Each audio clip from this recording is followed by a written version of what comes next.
Hello student, આજના આ video લેક્ચરમાં આપનું સ્વાગત છે. સ્ટુડન્ટ, આગળના લેક્ચરમાં આપણે ગ્રામર ટોપિક લીધેલો છે, રાઈટ? ધેન આજે પણ આપણે ગ્રામર ટોપિક લઈએ છીએ ફંક્શન્સ. ફંક્શન્સ એટલે શું? તો આપણે ચેપ્ટર નંબર 1 ચીતાઝ ટીયર્સ જોયું. એમાં આપણને સેન્ટેન્સીસ આપેલા હતા, એની સામે 3 ફંક્શન્સ આપેલા હતા કે તમારે સેન્ટેન્સ છે એ શું કહેવા માંગે છે એ તમારે સામે આપેલા ફંક્શન્સમાંથી ફાઇન્ડ આઉટ કરી અને મેચ એ વિથ બી કરવાનું હતું, રાઈટ? તો એ જ રીતે આપણા 9th સ્ટાન્ડર્ડની અંદર ફંક્શન્સનો ટોપિક આવે છે. તો એ ફંક્શન્સને આજે આપણે જોઈએ કે કેટલી પ્રકારના ફંક્શન્સ હોય છે અને આપણે એને ઓળખવા માટે શું કરવું જોઈએ, રાઈટ? મોસ્ટ આઈએમપી ટોપિક છે student. Be ready with carefully because કે ફંક્શન્સ છે એ 10th સ્ટાન્ડર્ડ રિલેટેડ ટોપિક છે. 10th સ્ટાન્ડર્ડમાં પણ તમને પૂછાય છે, તો ધ્યાન આપશો, right? Functions. First, expressing emotion, ભાવ દર્શાવવા. Joy, sadness, excitement, pity, rate, surprise, fear, anger, disgust, etcetera, right? તો આ બધી આપણી ભાવનાઓ છે. જોય, સેડનેસ એટલે કે જોય એકદમ આનંદ, સેડનેસ ઉદાસ, એક્સાઇટમેન્ટ એટલે ઉત્તેજના, પીટી એટલે દયા, રેગ્રેટ એટલે અફસોસ, સરપ્રાઇઝ એટલે આશ્ચર્ય, ફિયર એટલે ડર, એંગર એટલે ગુસ્સો, ડિસગસ્ટ એટલે અણગમો વગેરે. આ બધા આપણા અંદરના ભાવો છે, બરાબર? આપણે એને વ્યક્ત કરી શકીએ છીએ, પરંતુ જોઈ શકતા નથી, ટચ કરી શકતા નથી, બરાબર? વ્યક્ત કરીએ છીએ ફેસના એક્સપ્રેશનથી, બોલેલા શબ્દોથી, રાઈટ? પણ આપણે એને ટચ કરી શકતા નથી. તો એક્સપ્રેસિંગ ઇમોશન. તો આ કેવી રીતે ખબર પડે કે આપણે આપેલું જે સેન્ટેન્સ છે એની સામે ઓપ્શનમાંથી આપણે એક્સપ્રેસિંગ ઇમોશન જ સિલેક્ટ કરવું? તો એના માટે છે examples. Wow, how beautiful, how sad, congratulations, bravo, alas, what a pity, well done, what a shame, best of luck, good idea. આ બધા જે એક્ઝામ્પલ્સ આપેલા છે એ જો સેન્ટેન્સમાં આપેલું હોય તો આપણે જોઈ શકીએ કે એ એક્સપ્રેસિંગ ઇમોશનના જ એક્ઝામ્પલ્સ છે, રાઈટ? તો આપણે સામે આપેલા ઓપ્શન બીમાંથી એક્સપ્રેસિંગ ઇમોશન સાથે મેચ કરી શકીએ, right? Then second, describing past event એટલે કે ભૂતકાળની ઘટના દર્શાવવા. તો આપેલા એક્ઝામ્પલ્સ ઉપરથી આપણને ડાર્ક વર્ડ મેં હાઇલાઇટ કરીને તમને આપેલા છે, રાઈટ? તો આ હાઇલાઇટ કરેલો વર્ડ દર્શાવે છે ભૂતકાળ દર્શક શબ્દ, ભૂતકાળનો શબ્દ. પછી એ વર્બનું ભૂતકાળનું રૂપ, વર્બ એટલે કે ક્રિયાપદનું ભૂતકાળનું રૂપ હોય, અથવા તો was watching, were shouting, was were સાથેનું ચાલુ ભૂતકાળનું રૂપ હોય. આના ઉપરથી આપણે ડિસ્ક્રાઇબિંગ પાસ્ટ ઇવેન્ટ એટલે કે ભૂતકાળની ઘટના દર્શાવવા માટે તો ડિસ્ક્રાઇબિંગ પાસ્ટ ઇવેન્ટ ફંક્શનનો યુઝ કરીએ છીએ. એક્ઝામ્પલ્સ જોઈએ. We went for a walk yesterday. ગઈકાલે આપણે ગયા હતા, રાઈટ? તો ડિસ્ક્રાઇબિંગ પાસ્ટ ઇવેન્ટ દર્શાવી શકીએ, જે આપણે ચેપ્ટર નંબર 1 ચીતાઝ ટીયર્સની અંદર શીખી ચૂક્યા છીએ. Example 2, they visited Saputara last year, visited ગયા વર્ષે તેઓ સાપુતારા ગયા હતા, right? Third, Minal was watching TV. Minal TV જોઈ રહી હતી, પાસ્ટ ભૂતકાળમાં, રાઈટ? વોઝ છે. The children were shouting in the class. બાળકો છે એ ક્લાસની અંદર બૂમો પાડતા હતા. Then next, third function, describing present event વર્તમાન કાળની ઘટના દર્શાવવા. એક્ઝામ્પલ્સ જોઈએ. First, Yash sings a song. Yash ગીત ગાઈ રહ્યો છે. The teacher tells us a story. Teacher અમને સ્ટોરી કહી રહ્યા છે. I am doing my homework. હું મારું હોમવર્ક કરી રહી છું. They are playing tennis. તેઓ ટેનિસ રમી રહ્યા છે. જોઈએ 4th નંબરનું ફંક્શન્સ. સિકિંગ ઇન્ફોર્મેશન, ઇન્ક્વાયરી, માહિતી મેળવવા. Example first, who is that man, what is your name, why is the baby crying, when will you finish this work, where are my books, which shirt do you like, whom should I meet, whose purse is this, how many apples are there in the basket, how much water is there in the jug, how far is the post office. આ બધા examples જોયા પછી આપણને એટલો તો idea આવે જ કે WH ક્વેશ્ચન્સ દર્શાવતો શબ્દ જો પ્રથમ રોમાં આપેલો હોય તો આપણે એને સિકિંગ ઇન્ફોર્મેશન અથવા તો ઇન્ક્વાયરી આપેલું હોય જો ફંક્શન્સ સામે તો એની સાથે મેચ કરી શકીએ. રાઈટ. ધેન નેક્સ્ટ, એક્સપ્રેસિંગ એટલે કે ક્ષમતા દર્શાવવા. એક્ઝામ્પલ્સ જોઈએ. I can drive a car. They can win the match. Rahul cannot climb a tree. She cannot sing. Suppose એક્ઝામ્પલ્સના આધારે તો આપણે સમજી જ જઈએ કે કેન અથવા તો કેન નોટ જો વાક્યમાં આપેલું હોય અને સામે ઓપ્શનની અંદર એક્સપ્રેસિંગ એબિલિટી આપેલું હોય ફંક્શન તો આપણે તેની સાથે મેચ કરી શકીએ. Clear. Then next, expressing necessity, નૈતિક કર્તવ્ય દર્શાવવા. તો એના એક્ઝામ્પલ્સ પરથી પણ આપણે જોઈએ. Rita has to complete her work. Has to છે. You must obey your parents. Must. She ought to drive slowly. We have to work very hard. એક્ઝામ્પલ્સમાં હાઇલાઇટ કરેલા વર્ડ છે have to, has to, ought to અને must. બધાનો અર્થ જો તમારે આમ કરવું જ જોઈએ, તમારે આ કાર્ય કરવું જ જોઈએ. You must obey your parents. તમારે તમારા માતા પિતાનું પાલન કરવું જ જોઈએ. બરાબર. જે તમારા પેરેન્ટ્સ કહે છે એ તમારે પાલન કરવું જોઈએ. Clear. Then next, expressing possibility, શક્યતા દર્શાવવા. એક્ઝામ્પલ્સ જોઈએ. First, it might rain today. The teacher might come late. The principal could punish the boys. The cat may have drunk the milk.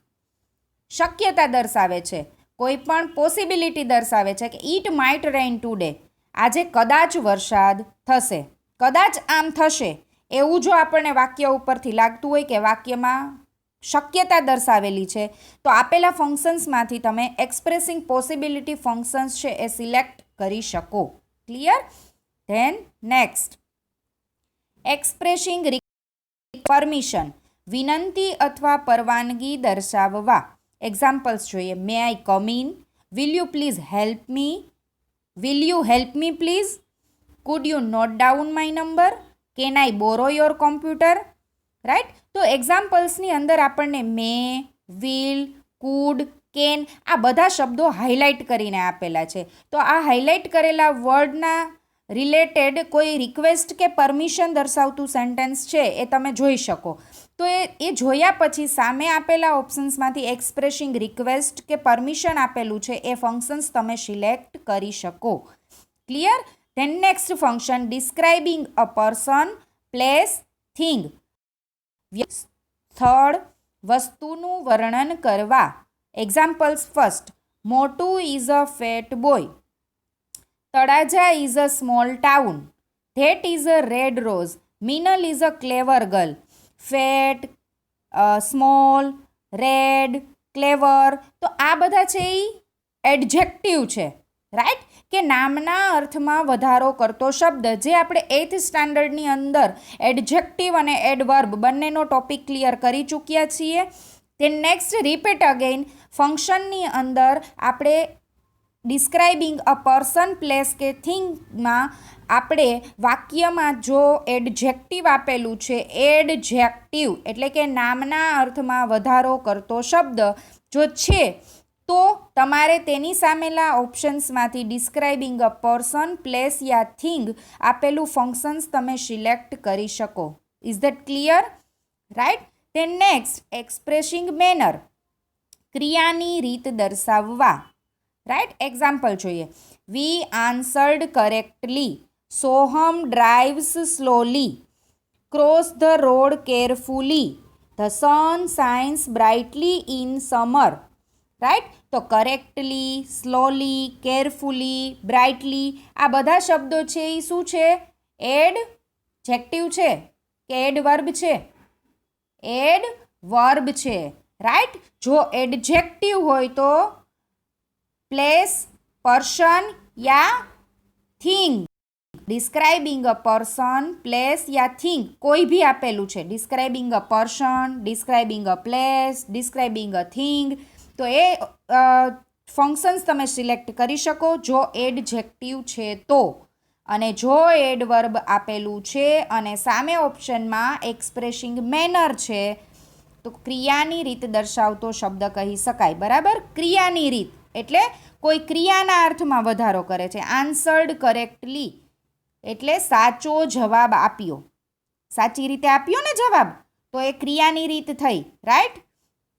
Than next, function number 11, frequency of action, ક્રિયાની પુનરાવૃત્તિ દર્શાવવા. Examples જોઈએ. Umang never reads books, Suman often goes for a walk in the evening. Often એટલે કોઈ કોઈ વખત, ઘણી વખત. I always complete my work on time. Ramu waters the plants sometime. She rarely gets angry. Right. Never, often, always, sometimes, rarely જો આવા શબ્દો વાક્યમાં હોય તો સામે આપેલા ફંક્શન્સમાંથી તમે ફ્રીક્વન્સી ઓફ એક્શન એટલે કે ક્રિયાની પુનરાવૃત્તિ, એક્શન્સ ક્રિયા એની પુનરાવૃત્તિ એટલે કે ઘણી વખત થાય છે, કોઈ વખત થાય છે, ક્યારેય નથી થતું, ક્યારેક ક્યારેક થાય છે, આ બધું દર્શાવી શકતું વાક્ય છે તો સામે આપેલા ફંક્શન્સમાંથી ફ્રીક્વન્સી ઓફ એક્શન તમે સિલેક્ટ કરી શકો. Than next, function number 12, expressing contrast એટલે કે વિરોધાભાસ દર્શાવે. તો I work hard, I failed. મેં બહુ મહેનત કરી હતી, સખત કામ કર્યું હતું, છતાં પણ હું ફેલ થયો. બંને વિરોધાભાસ દર્શાવતા વાક્યો છે. Although he is poor, he is happy. તે પુઅર છે છતાં પણ તે હેપી છે. Tarla run fast but she missed the bus. Tarla ખૂબ જ ઝડપથી દોડી પણ એને બસ ચૂકી ગઈ. ધો he is naughty, he is never punished. જો એને નોટી ન હોત તો ક્યારેય એને પનિશ થાત નહીં. Clear? Then next, function number 13, expressing alternate. That means વિકલ્પ દર્શાવવા. બેમાંથી એક ઓપ્શન આપણે કહીએ ને કે કાં તો આ ને કંઈ તો આ, બેમાંથી એક ઓપ્શન છે એ સિલેક્ટ કરવાનો છે. જો એ દર્શાવતો શબ્દ છે તો આપણે સામે આપેલા ફંક્શનમાંથી એક્સપ્રેસિંગ અલ્ટરનેટિવ સિલેક્ટ કરી શકીએ. એક્ઝામ્પલ જોઈએ. You may sit here quietly or leave. તું અહીંયા શાંતિથી બેસી શકે છે, નહીતર તું જઈ શકે છે, અથવા તો તું જા. કહીએ ને આપણે એવી રીતે. I will have either T or coffee. હું ચા અથવા તો કોફી બેમાંથી કોઈ પણ એક લઈશ અથવા ચાલશે. Right. Sachin can talk to me or my friend. મને અથવા તો મારા ફ્રેન્ડ સાથે એ વાત કરી શકે છે. Jay will neither watch a movie nor go out and play. Jay છે એ ક્યારેય મૂવી જોશે નહીં અને ક્યારેય બહાર રમવા પણ જશે નહીં. વિલ ભવિષ્યકાળ છે. રાઈટ. પણ આપણને જે ડાર્ક વર્ડ હાઇલાઇટ કરીને આપેલા છે એ વર્ડ જ આપણે જોવાના છે સ્ટુડન્ટ, કે હાઇલાઇટ કરીને આપેલા વર્ડ છે જો એ સેન્ટેન્સમાં છે એ સેન્ટેન્સનો મિનિંગ અલ્ટરનેટિવ એટલે કે વિકલ્પ દર્શાવતો છે તો આપણે લખી શકીએ છીએ સામે ફંક્શનમાં કે expressing alternative. Function number 14 comparison તુલના. એક્ઝામ્પલ્સ જોઈએ. Nitin is as tall as Jay. Sheela is more beautiful than Meena. Rohan is the fastest of all the boys. This pencil is shorter than that one. Student, મેં તમને 8th સ્ટાન્ડર્ડની અંદર પણ કીધેલું હતું કે આપણે જે ગ્રામર બુક છે એ સાચવીને રાખવી, કારણ કે 8th સ્ટાન્ડર્ડનું ગ્રામર છે એ 9th સ્ટાન્ડર્ડ રિલેટેડ હોય છે અને 9th સ્ટાન્ડર્ડનું ગ્રામર છે એ 10th સ્ટાન્ડર્ડ રિલેટેડ હોય છે. ગ્રામર કોઈ દિવસ ચેન્જ થતું નથી. તો 8th સ્ટાન્ડર્ડના ગ્રામર રિલેટેડ જ આપણે ઘણા ટોપિક્સ આમાં ફંક્શન્સમાં આવેલા છે. કમ્પેરિઝન તુલના, બરાબર. તો એ આપણે 8th સ્ટાન્ડર્ડની અંદર શીખી ચૂક્યા છીએ.